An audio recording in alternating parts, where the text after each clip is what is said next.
Bogdana Litvinova, a maior flor do mundo. José Saramago. As histórias para crianças devem ser escritas com palavras muito simples, porque as crianças, sendo pequenas, sabem poucas palavras e não gostam de usá-las complicadas. Quem me dera saber escrever essas histórias, mas nunca fui capaz de aprender e tenho pena. Além de ser preciso saber escolher as palavras, faz falta um certo jeito de contar, uma maneira muito certa e muito explicada, uma paciência muito grande. E a mim, falta-me pelo menos a paciência, do que peço desculpa. Se eu tivesse aquelas qualidades todas, poderia contar com pormenores uma linda história que um dia inventei, mas que, assim como a vai ler, é apenas o resumo de uma história, que em 2 palavras se diz. Que me seja desculpada a vaidade se eu até cheguei a pensar que a minha história seria a mais linda de todas as que se escreveram desde o tempo dos contos de fadas e princesas encantadas. Há quanto tempo isso vai? Na história que eu quis escrever, mas não escrevi, havia uma aldeia. Agora vão começar a aparecer algumas palavras difíceis, mas quem não souber deve ir ver no dicionário ou perguntar ao professor. Não se temam, porém, aqueles que fora das cidades não concebem histórias nem sequer infantis. O meu herói menino tem as suas aventuras aprazadas fora da sossegada terra onde vivem os pais, suponho que uma irmã, talvez um resto de avós e uma parentela misturada, de que não há notícia.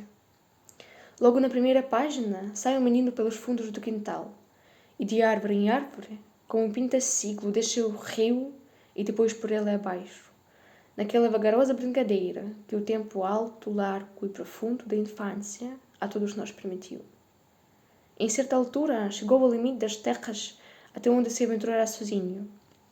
Dali por diante, começava o planeta Marte, efeito literário de que ele não tem responsabilidade, mas com que a liberdade do autor acha poder hoje aconchegar a frase. Dali por diante, para o nosso menino, será só uma pergunta sem literatura. Vou ou não vou? E foi. O rio fazia um desvio grande. Afastava-se, e de rio ele estava já um pouco farto, tanto que o via desde que nascera. Resolver cortar à direito pelos campos, entre as tendas olivais, ladeando misteriosas sebes cobertas de campainhas brancas, e outras vezes metendo por bosques de altos freixos, onde havia clareiras macias, sem rastro de gente ou bicho, e ao redor um silêncio que zumbia, e também um calor vegetal, um cheiro de caule sangrado de fresco, como uma veia branca e verde. Oh, que feliz é o menino! Andou, andou, foram rareando as árvores, e agora havia uma charente rasa, de mato ralo e seco, e no meio dela uma inóspita colina redonda como uma tigela volante. Deu-se o menino ao trabalho de subir a encosta, e quando chegou lá acima, que viu ela? Nem a sorte, nem a morte, nem as tábuas do destino.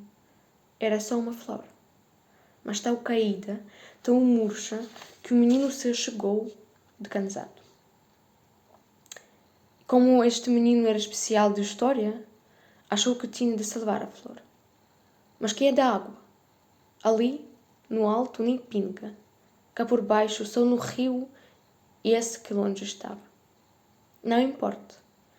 Deixa o menino a montanha, atravessa o mundo todo. Chega ao grande rio Nilo, no cônago das mãos recolhe quando de água lhe cabia.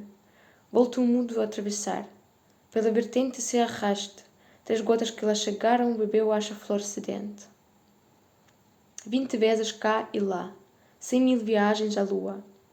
O sangue nos pés descalços, mas a flor aprumada já dava cheiro no ar. E como se fosse um carvalho, deitava sombra no chão. O menino adormeceu debaixo da flor. Passaram as horas e os pais, como costumam nestes casos, começaram a afligir-se muito.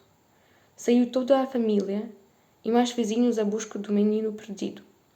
E não o acharam. Correram tudo, já em lágrimas tantas, e era quase sol pôr quando levantaram os olhos e viram ao longe uma flor enorme, que ninguém se lembrava que estivesse ali. Foram todos de cadeira. Subiram a colina e deram com o menino adormecido. Sobre ele, resguardando-o do fresco da tarde, estava uma grande pétala perfumada, com todas as cores do arco-íris. Este menino foi levado para casa, rodeado de todo o respeito como obra de milagre. Quando depois passava pelas ruas, as pessoas diziam que ele sairá da aldeia para ir fazer uma coisa que era muito maior do que seu tamanho e do que todos os tamanhos. E essa é a moral da história. Este era o conto que eu queria contar. Tenho muita pena de não saber escrever histórias para crianças, mas ao menos ficaram sabendo como a história seria, e poderão contá-la de outra maneira, com palavras mais simples do que as minhas, e talvez mais tarde venham a saber escrever histórias para crianças. Quem sabe se um dia virei a ler outra vez esta história, escrita por ti que me lês, mas muito mais bonita.